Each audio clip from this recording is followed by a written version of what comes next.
Hello everyone. Can you hear me like that? Yeah. I won't take up time sharing. Sunisha knows I do like to share, but just for fun, instead of sharing, my story is in this magazine from 2 years ago.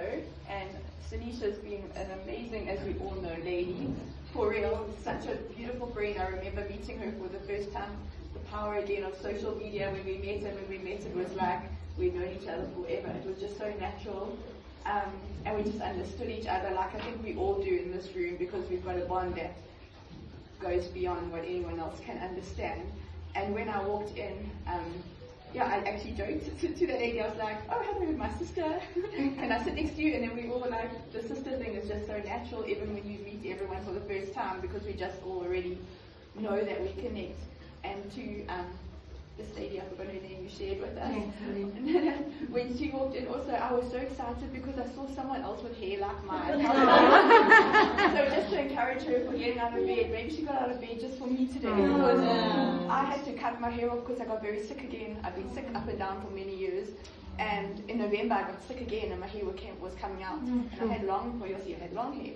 And every year when I get sick, I do this and this and this. And I'm like, I'm not cutting my hair. Like, very defiant.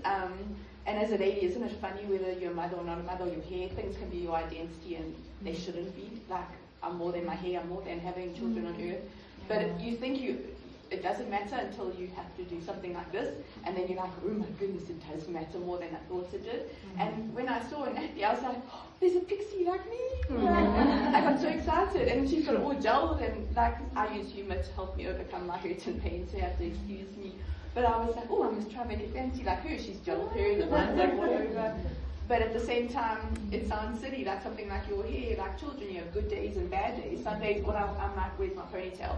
Oh my gosh, I look like a boy. You know, like my husband looks at me different, or it's so silly, but you do. And same with being a mom. Some days I'm fine. It's been many years since I've had multiple miscarriages, and I don't have any children, and everyone always believed for that miracle, and you never lose hope. I'm always, my mantra was addicted to hope, pain to purpose.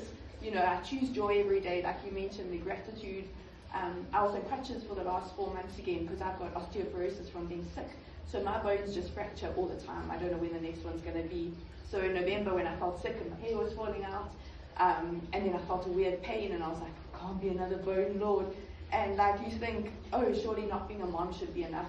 Like enough of a burden to carry. You know, other things happen in life, and like you were saying, we've shared, why me? Like, your faith is tested no matter what you believe in, and you're always going to have those unanswered questions that no one can explain. And yeah, when my femur cracked this time, and when I went back on crutches, I was like, I can't believe this is my life. I don't have children. Now I'm like an old granny with this, and now I've been off crutches again for a month. So I'm grateful today, like I can carry my own coffee without asking. You know, when you don't have hands for months because you can't let go of the crutches, you don't realize like simple things. You know, like you can carry your own coffee mug, or if you're in the kitchen and you make a bowl of cereal, you can't carry it to the table. I just sit on the kitchen floor for 4 months to eat, because you know, I could never put weight down, if that makes sense. So there's so much to be grateful for every day. And it's also okay though, like you're saying, if you want to stay in bed all day. I have days where a friend, I'm older now, but a friend falls pregnant, and I'm like, oh my goodness, I don't want to hear, I'm not going to be happy, I don't want to hear another verse, don't anyone send me a cliche, seize the day, I'll punch you in the face.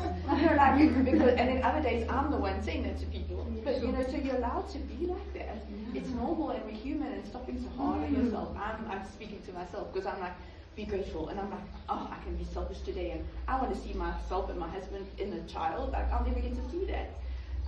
And I also write a lot, last thing, and then you can read the rest.